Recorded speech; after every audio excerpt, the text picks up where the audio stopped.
Hello and welcome to a new episode of Building Minnesota RØKKR. I am Ashley, aka Midnight, here, joined by Brett Diamond, the COO here at RØKKR, and V1. I got a new hat, bro. I'm hyped. Brett and I are matching today.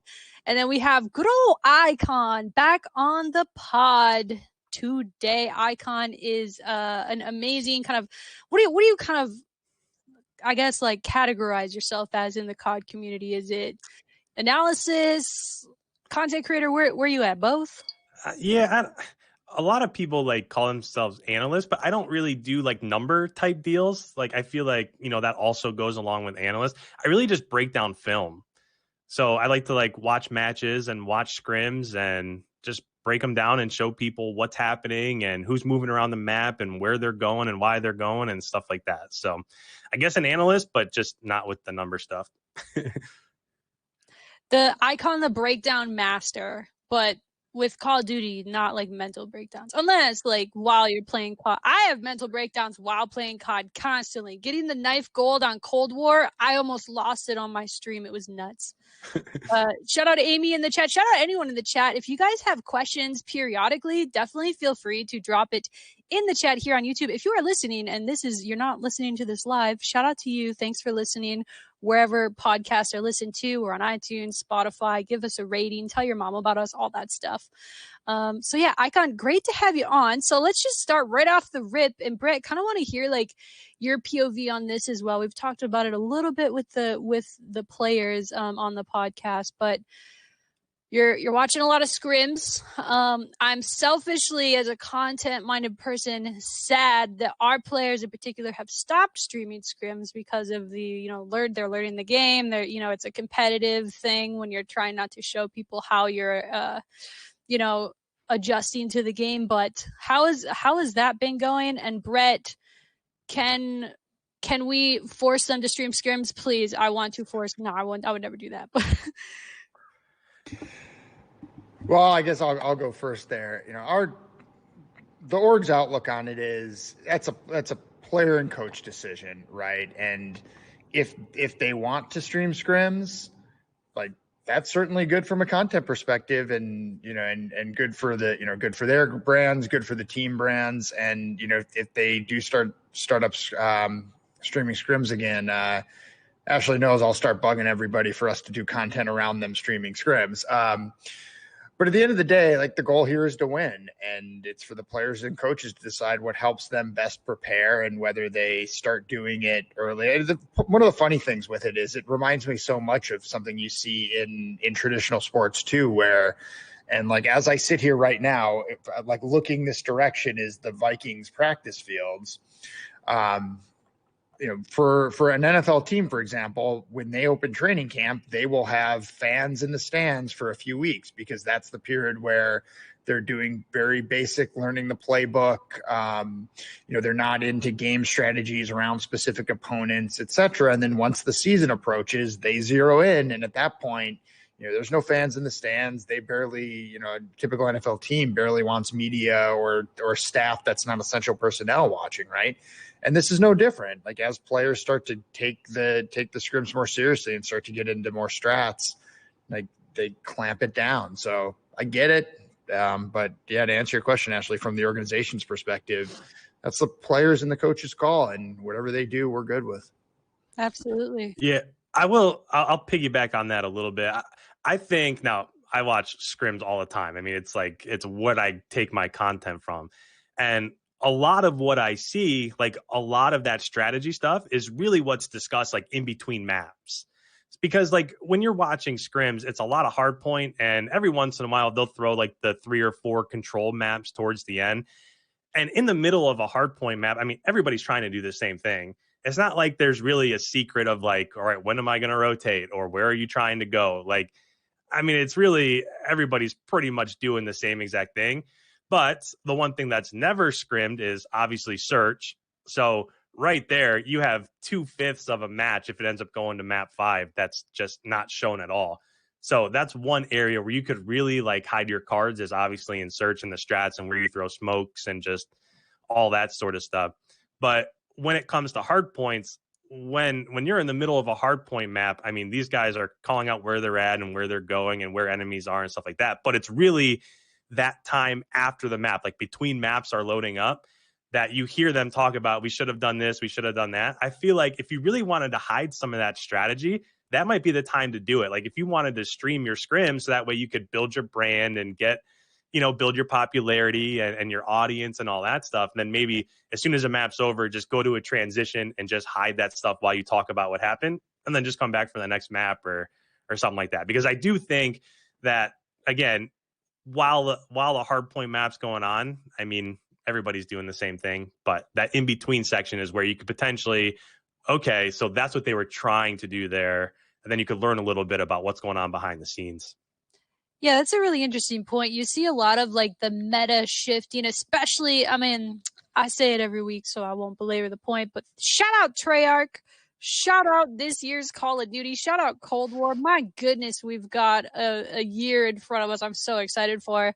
But they're tuning and updating these weapons pretty frequently. Even just yesterday, there was a large update that happened. And so there's almost, especially at the beginning of the game, it probably won't always be like this, hopefully, because they are going to hopefully have a balanced product.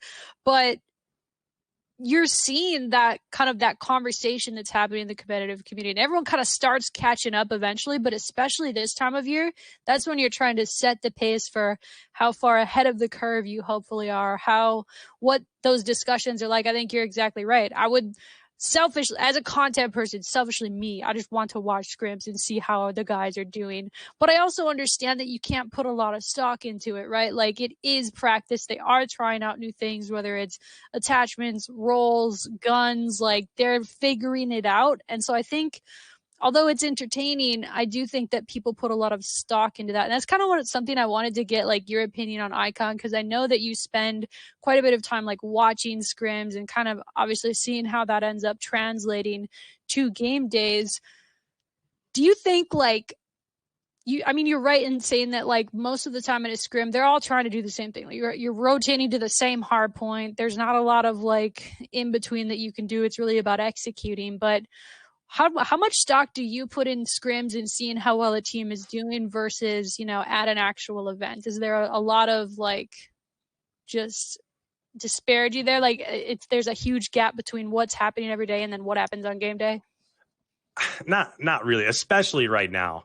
I mean, at this point in time of the game, there are people like just yesterday, I saw Envoy using the MP5, and the MP5 hasn't been used. I mean, it's always been for an SMG, the AK-74U for the last week and a half, 2 weeks. Like right now, it's kind of at a point in the game's life where one day, like for example, like 2 weeks ago, there was a big showdown with Optic Chicago and Atlanta, and it was scrimmed, and Atlanta just blew them out of the water. And then literally like 6 or 7 days later, it was the exact opposite. So you might have like who you think are like these best teams and nobody's going to beat them. But right now, everybody's just trying out certain strats, and there's different guns, and you'll see players using, you'll see main ARs such as like I saw Major Maniac the other day running an AK, and some people are using a Krieg. Like you watch Formal, he uses a Krieg. So I think it's just kind of at that point in the game's development that everybody's just trying to figure out what works. And you might go into a scrim against Dallas or Minnesota or somebody and just try something different. And while you're doing that, obviously, you also have your coaches in there, so they're reviewing VODs and what's everybody else do. I mean, so it's just at that point right now where if there was a tournament in 2 weeks, I'd have no idea. I wouldn't know. And I've watched so many of these teams. I've seen Dallas has been streaming a little bit. You guys have been doing like the YouTube takeovers, so I watched those, and that was interesting just to see the different point of views there. And then obviously Chicago and a couple others. So yeah, I mean, it's just at a point right now where it's interesting to kind of see what happens, but I wouldn't put much stock into it since, we're not even anywhere near the first tournament. And granted, this goes a little bit against what you just said, but is there anything that you've seen over the course of, or even the way the meta has shifted since the game came out, that shuffles how you perceive the rankings of teams to be? And what is that? How are you sizing up the field at this point? What is the IKON power ranking that as we sit here on December 9th? Let's go. Let's get it right into All right. the show. Let's hear it. I mean, subject to just early scrims opinion, of course. Yeah. So again, it's December 9th. We're real early here. I came into this year with really like brackets of teams. I felt like there were a couple that were just maybe a tiny step above, as is every year, right? That's what happens. Then there's some where like, even right now, we have a pretty good idea who the roster is going to be for Paris, but it hasn't been announced yet. So wait, I'm not caught up on that actually. What's the rumor? Yeah. Paris?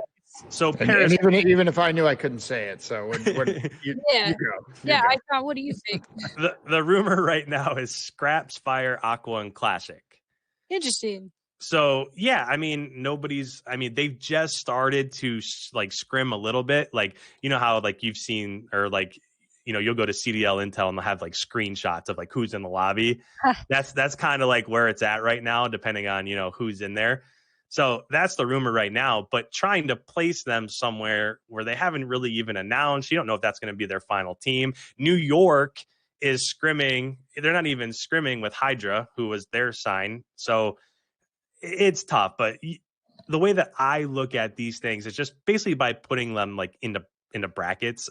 I really thought that kind of Atlanta, Dallas, Chicago, they would be in that upper echelon, but Chicago too, right? Like I'm getting there. Don't be biased towards us just because you're here right now. We want the real analysis. If we just want everybody to put RØKKR number 1, we can just talk amongst ourselves. I will put RØKKR number 1, but I do want to hear the analysis from IKON. I did put out a video. I don't know if it was 10, 12 days ago or something like that, where I really do think that you guys are kind of my sleeper pick.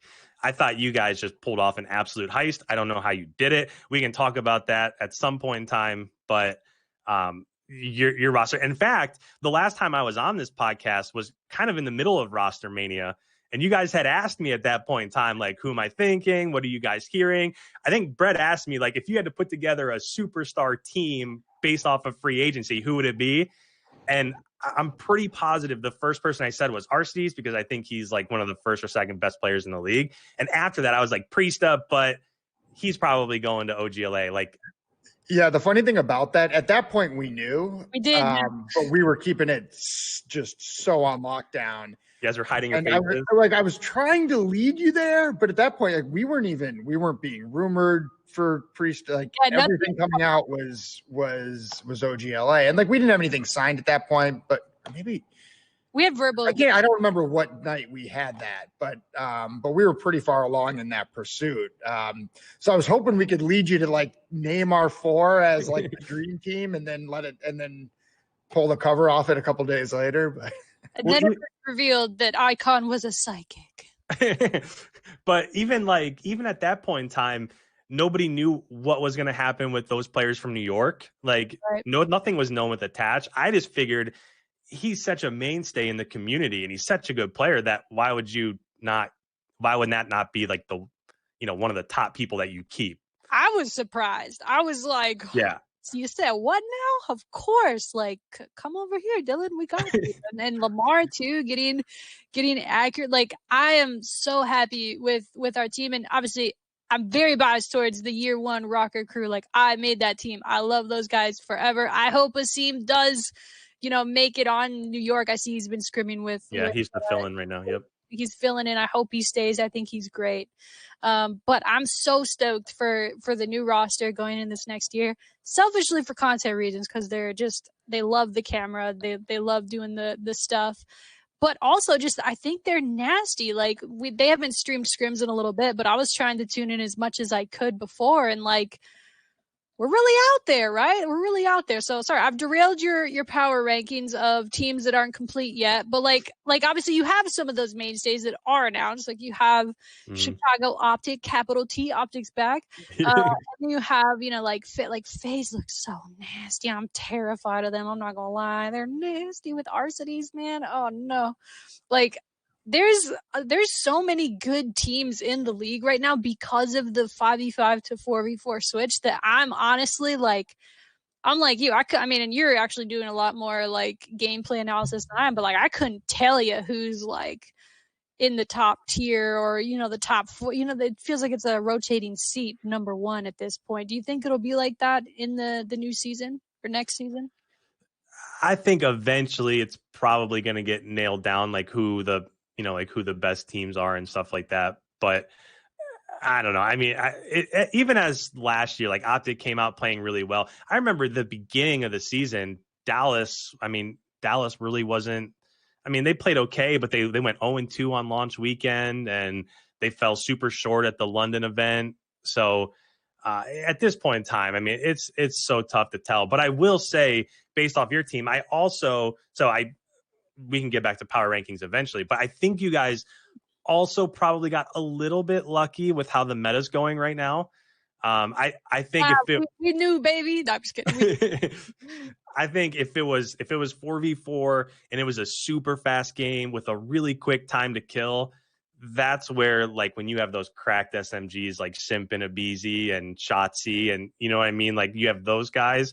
Not that Attach can't do that, because he proved last year that he can, but I just feel like what you guys have from the AR position with accuracy and Major Maniac, and in scrims, Priesta's in like 3 of the 4 maps, he's also been running the AR. And we saw last year when the meta switched a little bit how good he could also be with an AR.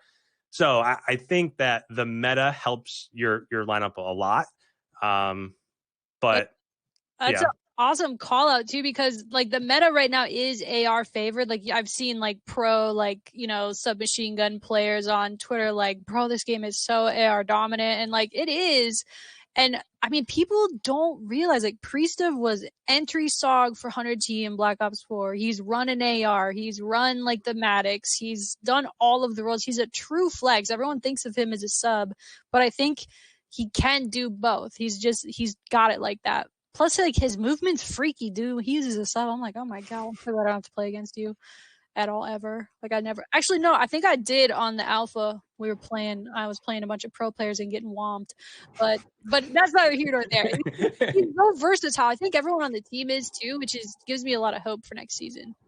Yeah, I mean, he's clearly a stud. I mean, as the meta is right now, he's running an SMG on Crossroads because it's so small, but all the other maps he's running an AR, and he's just super talented. I mean, that was a massive pickup for you guys for sure. Oh, Brett, you're muted. Are you double muted?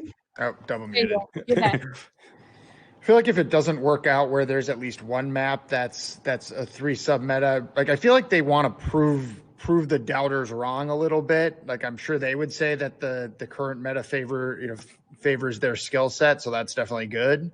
But I feel like they want a chance to show that that they could do it with a 3 sub meta, since that was the criticism that we heard right after the roster was signed. I feel like they got a little bit of a chip on their shoulder with that, but we'll root for whatever's going to favor the guys the most, right? Absolutely. I think like with how we've seen this, like Cold War's been out for over a month now.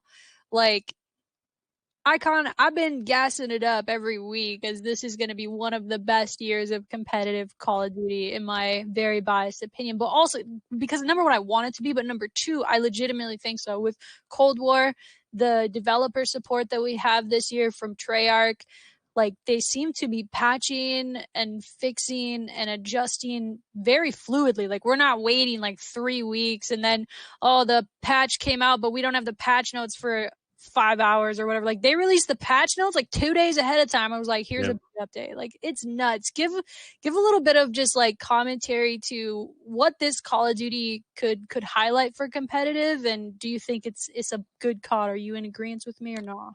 Well, absolutely, for sure. I mean, I'm a COD historian. I've been playing for a long time too. But I think the second thing you mentioned there, the developer support, I think that's the most important thing, because even in like just the last couple days, they've taken an entire hard point like on Crossroads P4 and they totally moved it. So just based off of like where people were spawning and how dominant like the one area was, they took P4 and they moved it to the top side of the map just because now it plays a little bit better. So that's really one thing. And then they also added in a setting to where if you've played Cold War, you know that, you can just slowly earn your streaks and they don't reset when you die. So they added in a setting where you can actually turn that off, and they're experimenting now in scrims. I mean, I don't know if you guys are or not, probably, but I saw like yesterday New York was, and the Western team that won that Challengers tournament, they were scrimming with Optic Chicago, and they were experimenting with streaks too. So just in the last couple of days, like, those are massive change. Like giving people a setting to include streaks and changing an entire hardpoint based off of what like the meta is and what the feeling is in the community. I mean, that's pretty big stuff. And that's, to me, I think that's more important than like, is this gun a little bit better than that one or whatever, just because they're always going to be looking out for ways that they can alter their game to support the community and just make it a better product overall.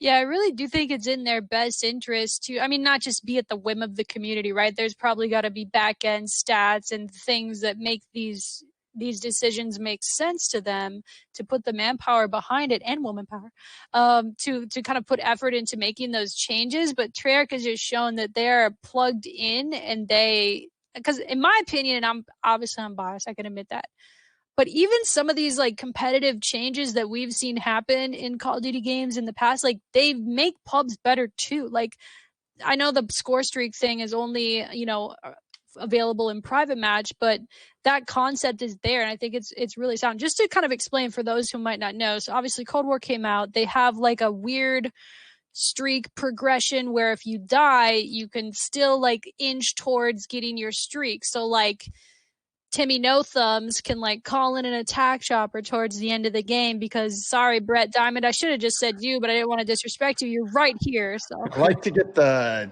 chopper gunner at some point, some point. Brett's just sweating it out for 8 minutes in a dom, just trying to inch towards the chopper gunner.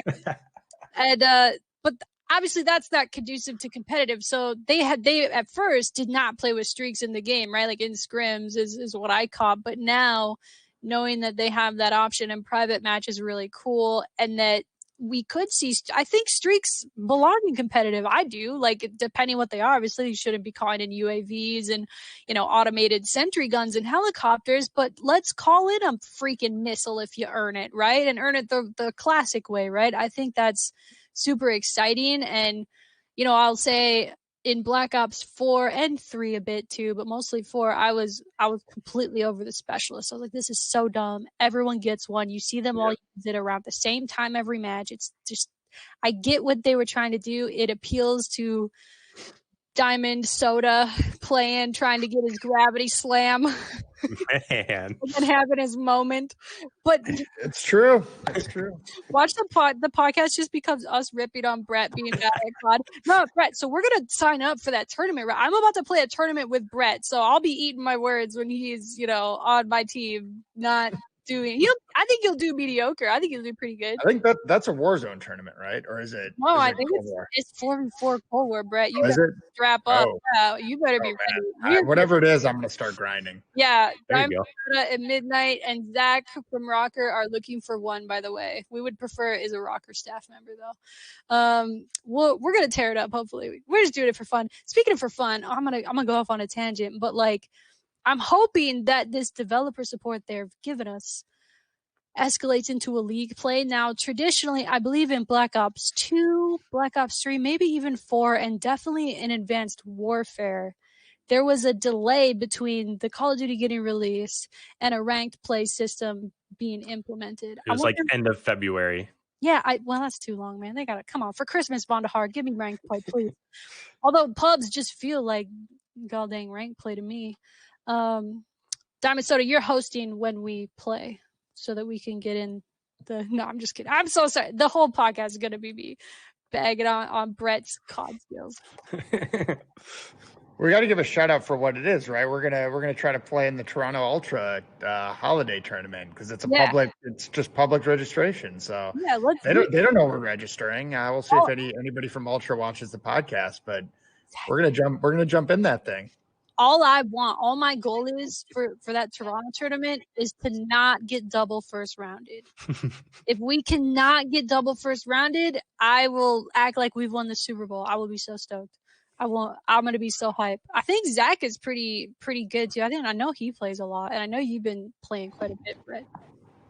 I'll be the route man. I'll play. You tell me what to do, and I'll go do it. We got you. We'll start. I'm here to support the team.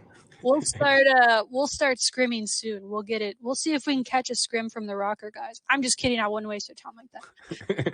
But back to the point. So I will say, like, with Cold War coming out, yes, it's a great COD. The developer support so far is really, really nice to see from not only the competitive community, but the pub community as a whole. There's a lot of, XP weird things that they seem to tackle pretty quickly, glitches they seem to tackle pretty quickly. And honestly, I mean, I blow smoke for the devs every week, but like they really did develop this game on a shorter runway during a goddamn pandemic where everything had to be done remotely. I'm surprised we even have a COD game to play at all. With that said, though, who the heck made these maps? Treyarch. Some of these are so not good, not only just for competitive, but for pubs too. They piss me off. There's a couple good ones. I really like Moscow. I really like Crossroads. What's it called? Crossroads something? Crossroads Strike. Yeah, Crossroads Strike. Which, by the way, apparently there's going to be like a Motherland playlist with that map and Moscow, which is like I just said, my two favorites. But speaking of favorites, I can't believe I'm about to say this. They're bringing Raid, my all-time favorite map in Call of Duty history of all time, of all the CODs. Think of all the maps that have been all the CODs. Raid is my favorite map. They're bringing it back. They've brought it back, I think, one time. They brought it back in Black Ops 4, but it was reskinned. It looked different. It was the same, but it wasn't the same. You know what I mean? Now, it's not a reskin. It's just going to look prettier, and I couldn't be more stoked. And it's a DLC map technically, like it's a season 1 map, but like it's free for everyone. So like if CDL, if you're watching, shout out to you guys. I love you. Please put Raid into the rotation. It will make my life. I will be elated if we're playing Raid Hardpoint, Raid S&D, and maybe Raid Control if it works in competitive this year. I will freak out. Do you think it's a missed opportunity if they don't IKON do that?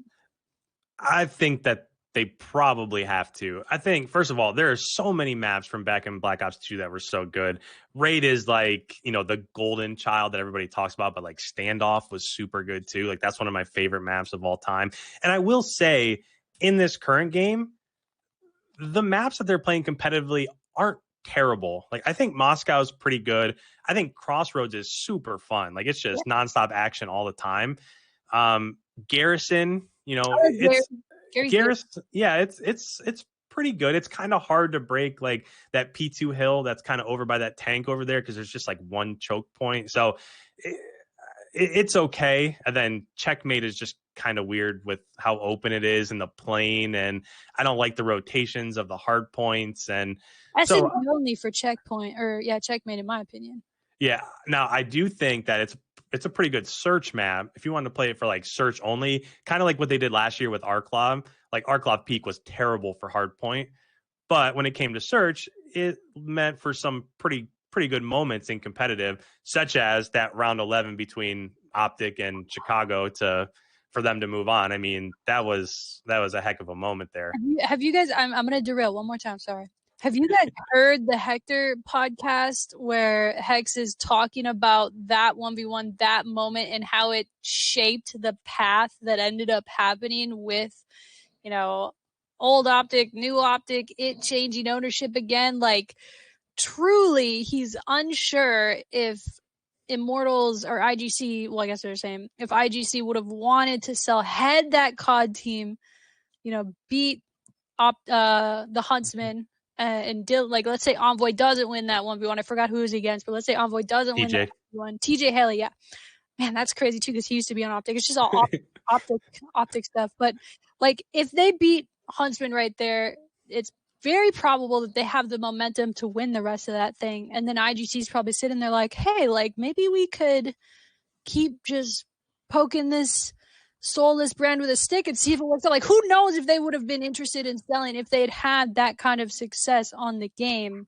I just thought that was really like interesting to point out historic moment that we didn't even know how historic it was at the time. Yeah, it was crazy to hear about. And Optic, so OGLA was absolutely frying in champs. Major reason is because Slasher and Kenny went to Complexity headquarters that's in Texas. So they finally weren't, they didn't have that West Coast connection issue kind of holding them back.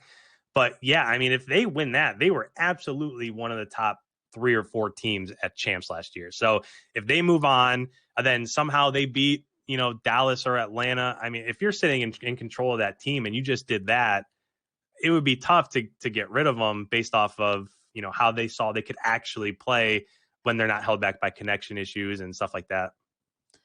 Yeah, there's also the possibility that somebody is more interested in purchasing the Optic branding for more than Hector would have. It brings into play so many different scenarios. But like, and even that moment, I remember watching that, like, it's such an epic moment, and these are the things that great stories are made of in anything, esports, traditional sports. It doesn't matter when you have these storylines that have been building behind the scenes for, all season or years in some cases, and they're culminating in just that. Like, how do you write that up? That it comes down to that moment of a 1v1 in a round 5 map 11 between those two teams, with what I think it was the last spot in champs in the Final Four, right? Yep, it was. Like, if you write that up a year, if you go back to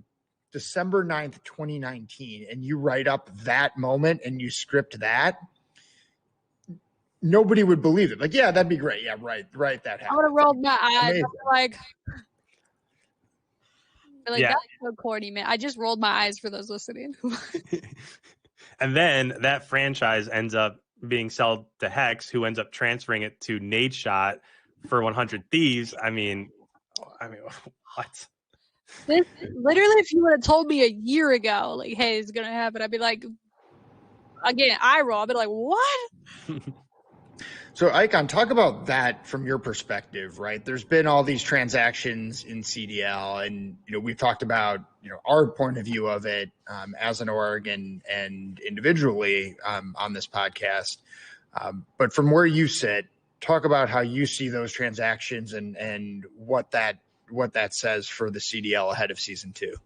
Well, I think the decisions that were made were absolutely the right ones. I think as of right now, it's still so young that having like major personalities like Nadeshot involved in the CDL, that viewership is just out of control, right? I mean, what he brings is now I could also see the counter to it, that if these brands were super established, like say you're 7 or 8 years in, and now all of a sudden you have people that are watching that might not play a ton of COD, and wow, we have this brand in Minnesota that not too many people have heard of right at the beginning, and now we're 6-7 years in.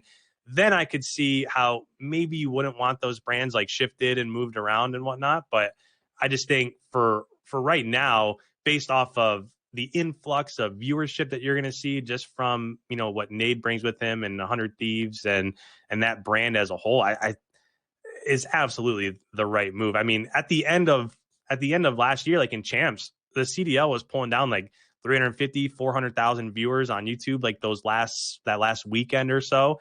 And that was with brands like OGLA that nobody really even followed much anymore. I mean, like Ashley said earlier, it was a soulless brand, right? Like Hex wasn't there driving it. So now imagine that same situation with kind of the new personalities that are there. I think it's best for the league for sure.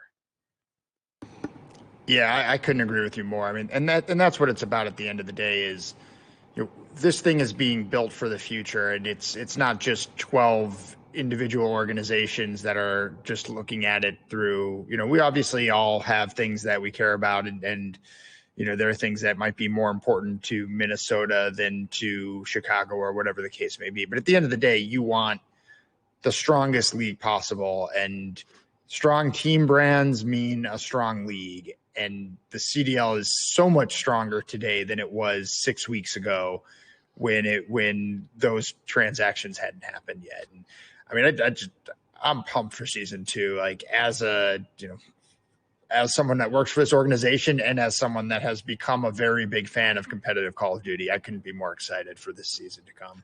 Brett, let me ask you, and I don't know how much you can like say on the issue, but do you think that the change to 4v4 should have also happened alongside an expansion? Because now, like those challenger squads, there's going to be so much talent in that. I mean, it's insane. If you watch that Challengers Cup just last weekend, I mean, the names that were in there, Karma was popping off. I mean, nuts, dude. I watched Karma most of the time. I was hyped. So yeah, there's been a ton of talk around like expansion and moving to 16 teams or whatever that would have fulfilled, those 12 pros that were cut out from the move. Yeah, it's a tough situation. And it's, we talked about Asim earlier, who's scrimming with New York. I mean, he's someone who should be in the league, right? And he's a huge up and coming talent. And he's a starter for sure. And someone that, I mean, right up until the time that we signed our starting 4, we still thought that he might be, potentially part of the future here. There's no question that it's tough. It's a tough turn, right?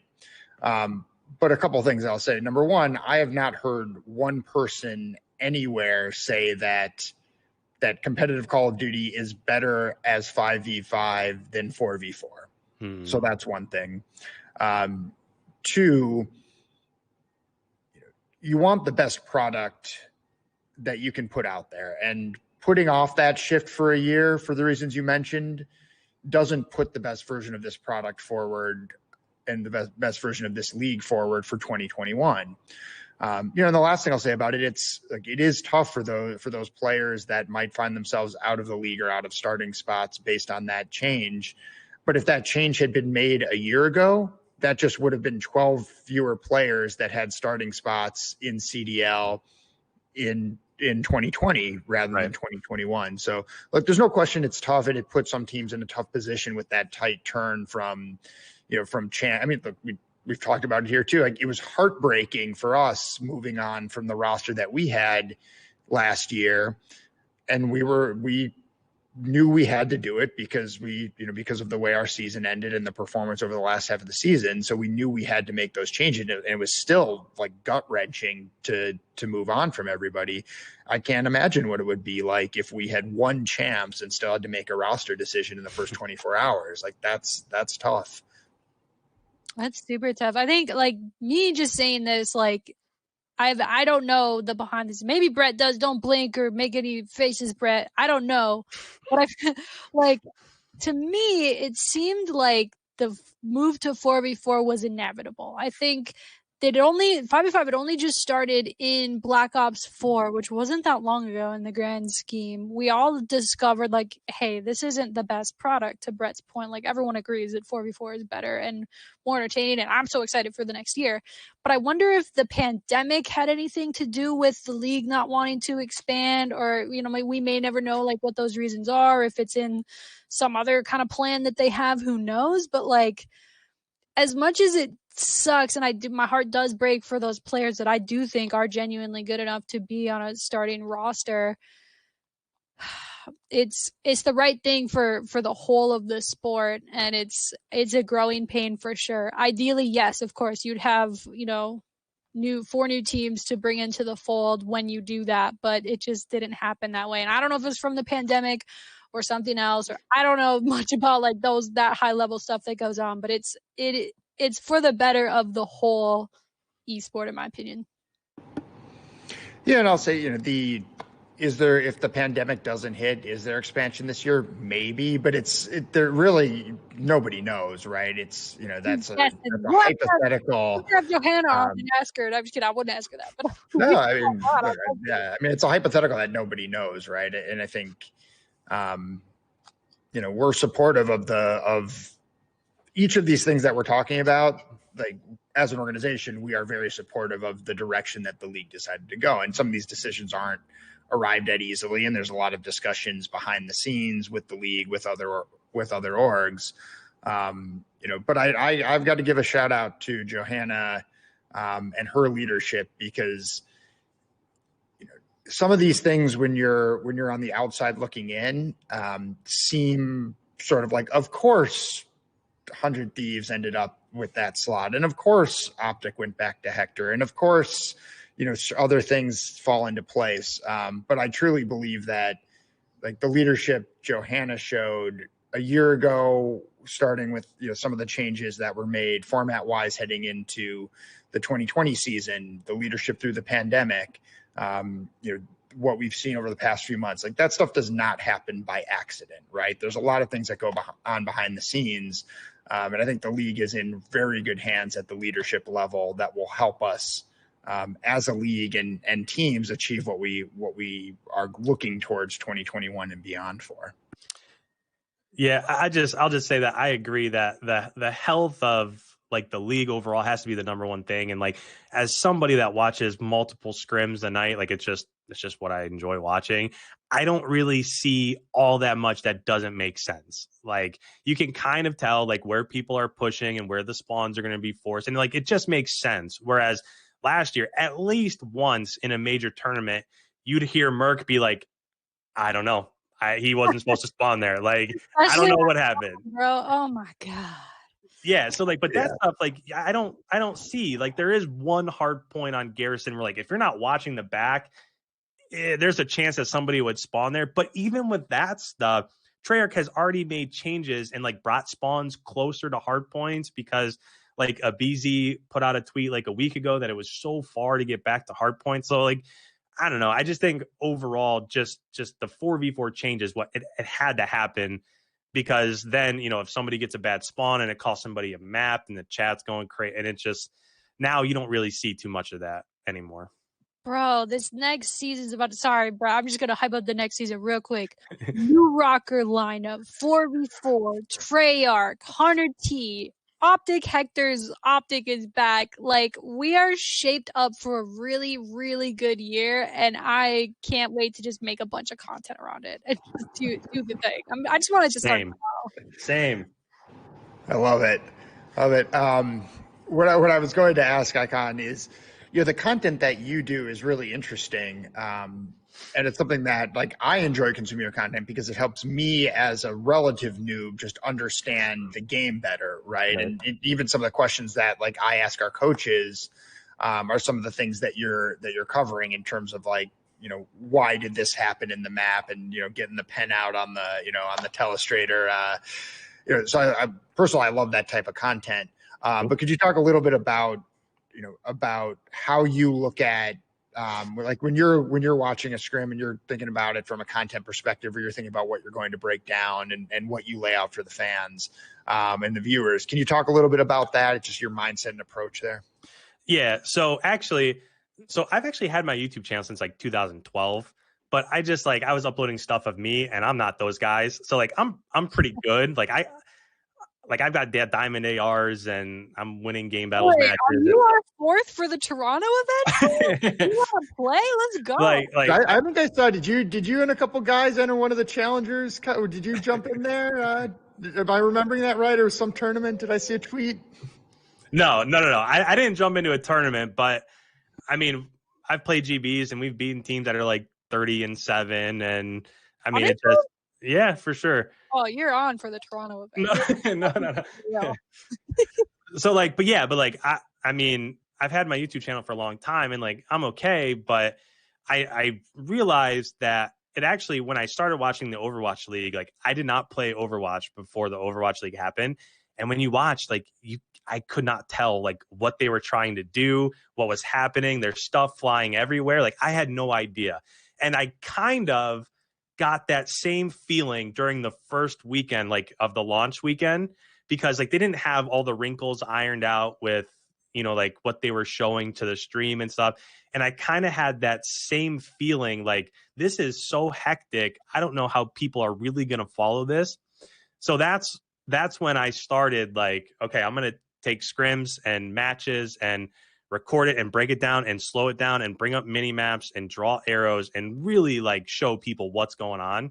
So that's like where the idea came from. And now I just look like when I'm watching a scrim, I'd be like, okay, that's like a pretty solid point. Like they rotated this way so that spawns would flip and they would have this for P3 and you know what I mean? Like, so when I'm watching, it's a little bit tough because you don't have the mini map. So I have to watch like the tiny little circle in the top left to try to see like where people are spawning. So that regards, it's a little bit tough, but yeah, I just look for like, you know, if Envoy goes on a 15 streak on Crossroad Strike, like I'm going to cover that because I mean, he just went off. Or if I see somebody make a play on a flank that gets a 2-piece and flips out spawns, like, so when I'm deciding like what I want to upload, it's just like, it's really just like, I'll look for a critical play that kind of changes the map. And then that's where I'll stop it and I'll bring up the mini map and I'll draw what that person did. And then I also, I've just started like maybe a minute at most, like stepping back and letting people listen, because I think when they hear them and what they're talking about and what they're describing and how they're communicating during map, I think that's something that is super helpful in terms of like what they're trying to do and what they're trying to block and stuff like that.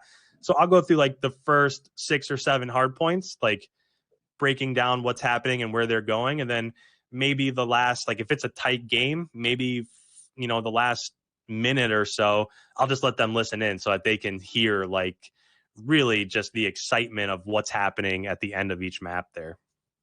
It gets so crazy sometimes. That's why, like, they're kind of going back to the 4v4 thing, like, kind of explaining why it's like we talked about this before the game came out, like why it's going to be better and why is it better. You're actually seeing it like in these scrims and in these tournaments now. Like, I've been watching Call of Duty competitively since 2010. You know, I'm thinking of Capture the Flag on Karachi, bro. Like, I've been watching it since the jump, the ACR Red Dot, all that. I could follow it when it came to 5v5 or even some of the jet like Advanced Warfare, Hardpoint, or Search. It just gets a little bit too fast and it becomes a trade war of like, well, if I get the first kill, then I get traded, then my teammate gets 1 or 2, then we're back. You know what I mean? It's like a weird mishmash happening really fast all at once, which it can be entertaining, especially if the player's really good and they're going off and you're able to follow a streak. But in this, it's slow enough to the point where that some of that stuff is still happening, but it's happening at a slower pace. You're really able to like understand why those moments that you just mentioned, IKON, that why they're impactful. Like how impactful is it when you get 2 or 3 kills in a hard point? Now that's freaking huge, bro. That opens up so much, or a solid break and a pinch on a hill to try to flip those spawns in your favor. Like it just makes each elimination in the matches so much more impactful. And I think, I can't remember if it might have been Major Maniac. Shout out Major Maniac. We just had him on last week. Go listen to the episode. He said on Twitter, man, anything but 4v4 Search and Destroy was a disservice to the game mode, which I think is definitely true. Like now it's less about just hitting things in Search and trying to win that trade battle and more like, okay, our lives are even more important now. And you can see those clutch moments happen more often. So everything just becomes more impactful with 4v4. And I mean, I know we say it, 4v4 is better, but that's genuinely why it's better and why I'm just so stoked for this upcoming year. And I'm going to write Santa a Christmas, a wish list. Please put Raid into the CDL rotation. Please, Vonda Har, Johanna, what's up? Let's chat. Do you think she would come on this podcast? I would be so stoked to interview her or talk with her. Oh my gosh. Greg, can you tell I'm mad nervous when we're on league calls and she's there? Probably not because my mic's muted, but I'm like fangirl all the time. Especially, do you remember that, man, someone find that clip of me eating a banana and watching her get interviewed and then bring me up? Total fangirl moment. She said nice things about me and I almost cried and choked on my banana simultaneously. I don't know if I've told you this, Ashley. I texted her that clip of you choking on the banana when she gave you the shout out. I was mentioning it without me texting it, but I did send that to her. I will never be able to make eye contact with her again. But it's so amazing, bro. I'm a huge fan. I would love to have her on. I think that'd be really cool. So, all right, IKON, we're going to let you go soon, but I'm not letting you leave here without getting some power rankings out of you, or at least like a tier list, okay? Maybe like you give a S tier, A tier, B tier. Like, where's the tier list of the current teams in the current state of CDL teams on December 9th? Some of the teams aren't even fully announced or fleshed out, but tell you what, RØKKR's is, and they're my number 1 S tier spot. So let me hear yours. All the other teams are in F tier. RØKKR's at top for me. Where are yours at? All right, I try to steer away from this, but I don't think I'm getting away. So, No, anyways, not. but I again, I can't say who's better than who, but I do think that there are teams that are in tiers. Going into the season, I really thought that those three franchises were kind of up there at the top in Atlanta, Dallas, and Chicago. And I think Chicago is going through some growing pains right now with reintroducing Dashy and the roles that they're playing and stuff like that. So as of right now, I feel like Atlanta and Dallas are probably on top. I just that's what I get based off of watching scrims and map totals and like how they perform in different tournaments that are going on and stuff like that.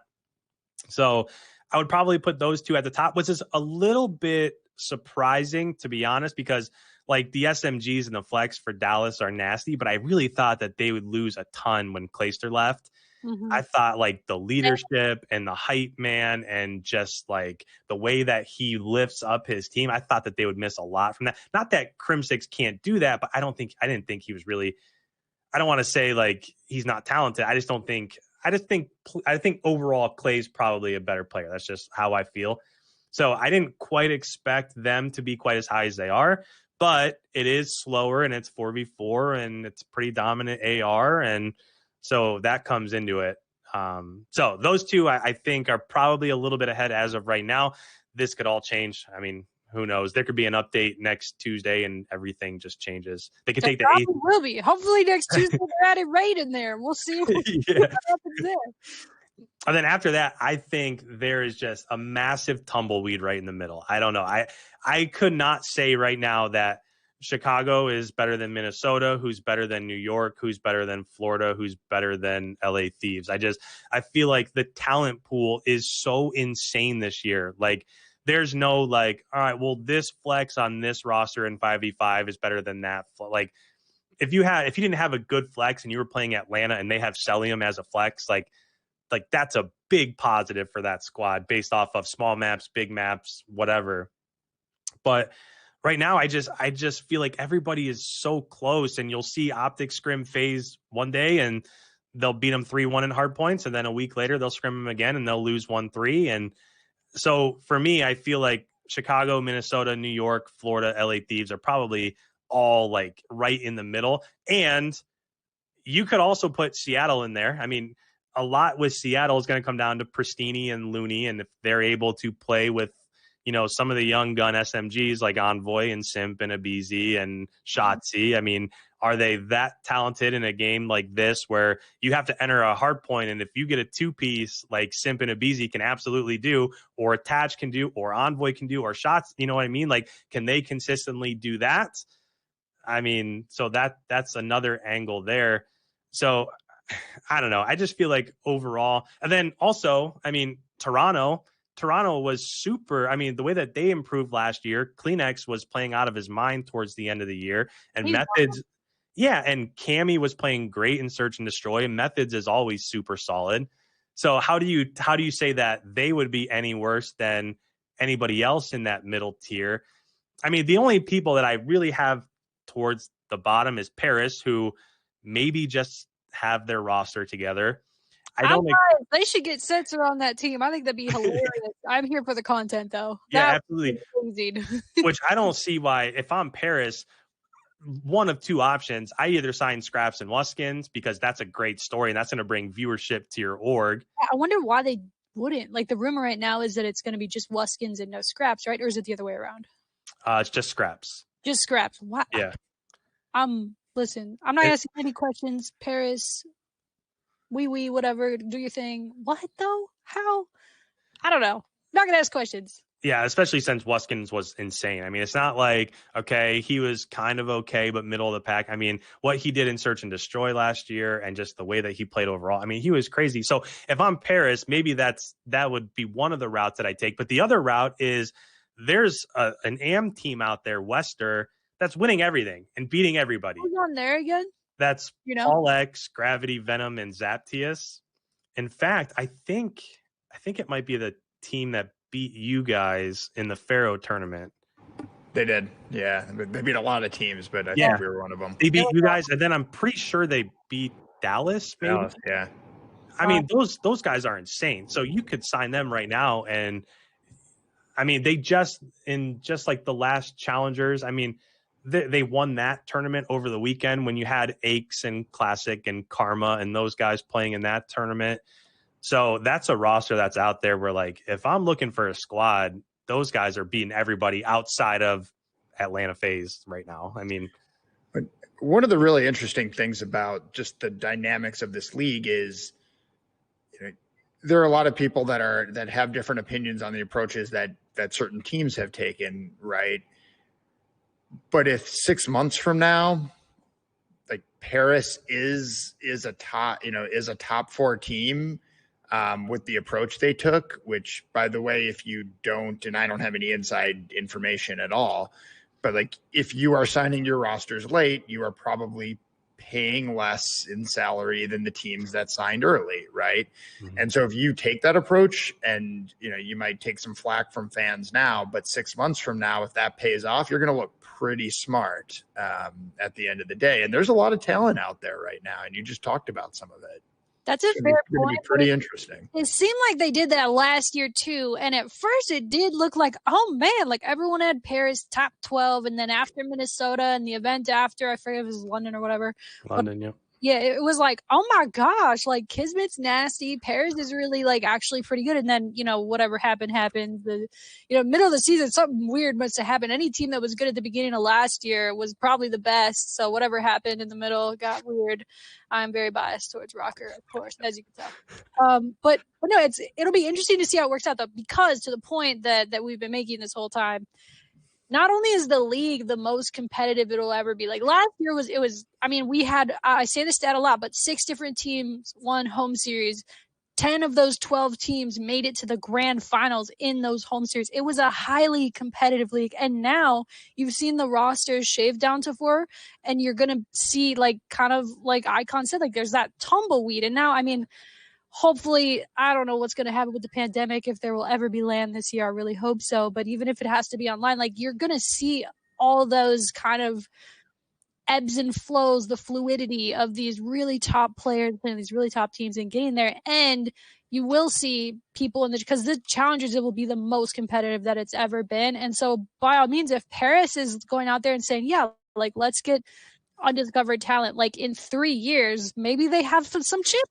You don't know, right? It's too hard to sit here and judge and have all the foresight behind that, especially if you look at, who's in the scene, who's coming up in the scene, and kind of how the progression happens over time. Brett, do you have a spot in that studio for a trophy case anywhere? We do. Ashley, I think it's that space, and I'm like turning and looking at it, like right, that would sort of frame the TV. So there's a huge, I don't know if you're able to switch your camera. Yeah, right there. Okay, so right now we have some amazing things from Home Goods or whatever. Shout out Annie for doing awesome stuff to make the office look cool. There's a little case like that's by this huge wall that we eventually, living in the dream in the future past the pandemic, we'll have like watch parties and really cool like viewing parties there. I mean, I would put our trophies by the TV. That would, hopefully, those are pretty big slots, but hopefully we have too many. Yeah, hopefully we have to make that decision sooner rather than later. We got a lobby here that we could put a trophy case into. So, well, the league went freaking massive last season and gave a throne to champs. So that was insane. Yeah, dude, that's so sick. And I'm actually kind of salty. Like Empire did win fair and square, but like, of course they got the throne. Like, yeah. Like Empire gets the throne. It's too perfect. It's honestly, maybe it's just supposed to happen that way. But yeah, I'm looking, hopefully, I know we just got here. We've only been here like a year. RØKKR has. But I really see, bright things for the franchise ahead. Get a couple of trophies in that cave. Like, well, this will be the camera angle for all content if we can fill that sucker up. For now, it's just plants. I'll make a prediction that if we did this podcast next year, there'd be 1 or 2 in there. That's how I feel. Let's go. Love it. Flip that. I love it. Cool. Well, IKON, it's been great having you back. I have a strong feeling we'll have you back more in the future. foreshadowing, possibly, I don't know. But thank you so much for coming on. The time melted away. I love, talking COD. It's my favorite thing to talk about. Other than like cats, I guess I like talking about cats. But if you're listening, thank you so much for listening. Hopefully you enjoyed as well. Make sure to rate the podcast, whether you're listening on a place where you listen to podcasts like iTunes or Spotify, or if you're on YouTube. Hello, good to see you again.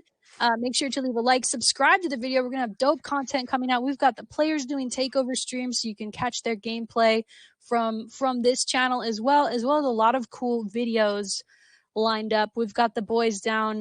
They're all living near each other in Dallas, and we're filming some really cool stuff with them. So make sure to subscribe.